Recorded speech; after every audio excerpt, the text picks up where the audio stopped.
당장 지난해와 비교하면 마치 다른 선수가 그라운드에 서 있는 기분이었다. 체형부터 그랬고 몸놀림이 그랬다. 겨울의 노력이 보상을 받는 장면들이 여럿 있었다. 기아 주전 2루수이자 중심 타자인 김선빈 37기아 은 28일과 29일 인천 SC 랜더스필드에서 열린 SSG와 개막 2연전에서 맹활약했다. 이틀 모두 선발 5번 2루수로 출전한 김선빈은 쾌조의 방망이 감각을 보여주며 해결사 몫을 톡톡히 했다. 이틀 동안 6타수 3안타, 타율 0.500, 볼넷 3개를 골라 출루율 0.667을 기록했다. 여기에 4타점을 기록하며 해결사 몫까지 해냈다. 최영우의 이적으로 중심 타선에서의 해결사 부재가 우려됐던 기아지만 그나마 김선빈의 활약에 한가닥 희망을 발견할 수 있었다. 방망이가 날카롭게 돌았고 타구들은 수비수들이 잡을 수 없는 위치로 내야를 빠져나갔다. 그런데 이틀 동안 김선빈이 돋보인 것은 타격만이 아니었다. 수비에서도 크나큰 인상을 남겼다. 타격, 특히 콘택트 능력과 출루율에서는 원래 기본이 있는 선수다. 그것도 매우 높은 기본선이다. 타율 3할, 그리고 출루율 3할 후반대는 건강하다면 아직도 어렵지 않은 선수라는데 많은 이들이 동의한다.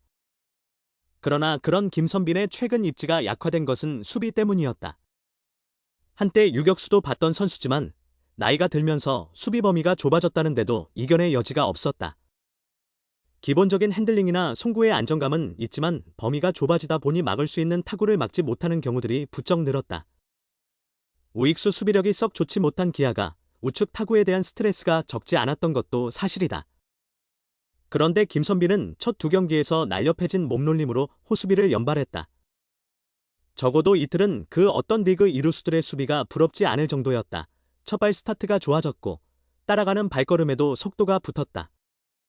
다이빙을 한 뒤에 후속 동작, 그리고 어려운 바운드를 처리한 뒤에 송구 밸런스 등이 모두 경쾌해졌다. 지난 시즌이 끝난 뒤 독하게 살을 빼고 몸을 최대한 가볍게 하려던 노력이 결정적이라는 게 중론이다. 하체 부상이 잦아지고 수비 범위에 대한 논란이 가중되던 김선빈은 그 오명을 떨쳐내기 위해 철저하게 몸을 만들었고 그 성과가 개막 2연전에서 그대로 드러났다. 김선빈의 비시즌 준비 과정을 곁에서 지켜본 이범호 기아 감독도 이것이 우연이 아니라고 강조한다. 이 감독은 29일 인천 SSG전을 앞두고 자기는 인생 경기였다고 하더라. 지난 10년 중 가장 잘 움직였다고 이야기를 한다고 웃었다. 물론 주고받는 말 중에 농담도 섞였겠지만 확실히 최근 3에서 4년보다는 수비에서의 순발력과 몸놀림이 가장 경쾌해 보인 개막전이었음을 모두가 실감하고 있었다. 이 감독은 그만큼 준비를 많이 했다. 살도 많이 뺐고 캠프에서 수비 연습을 할 때도 펑고도 굉장히 많이 받고 많이 움직였다. 본인이 아직 수비적인 면에서 안전하다는 것을 보여주기 위해 올해 준비를 많이 했다고 재차 강조하면서 그런 것들이 지금 나오는 게 아닌가 보고 있다. 나성범이나 김선빈과 같은 고참들이 캠프 때부터 준비해가는 방법이나 이런 것들이 굉장히 좋았기 때문에 그런 결과들이 움직이면서 나오고 있다고 생각한다고 칭찬을 아끼지 않았다.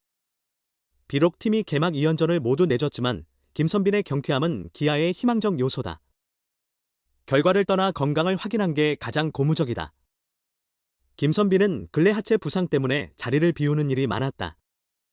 지난해에는 84경기 출전에 그쳤을 정도다. 하지만 건강을 확인한 이상 다시 기본 이상의 성적을 기대할 수 있는 흐름이 만들어졌다. 지명타자 포지션 구상에도 조금은 더 여유가 생긴다. 10년 중 가장 가벼운 움직임이 주는 의미도 남다르다. 10년 전이면 김선빈이 군 복무를 마치고 다시 기아 전력에 합류했던 시기다. 김선빈은 제대 후 사실상 첫 시즌인 2017년 137경기에서 타율 0.370을 기록하며 리그 타격왕에 올랐다. 그렇다면 올해 타격왕 도전도 안 될 이유가 없다. 김선빈은 부상으로 흐름이 자주 끊겼을 뿐 타율 자체는 꾸준함을 유지했다. 2023년 0.320, 2024년 0.329, 지난해 0.321을 기록했다. 지난해 리그 타격왕 양의지의 타율은 0.337이었다. 시즌 내내 회춘이라는 단어가 이름 앞에 붙을 수 있을지 주목된다.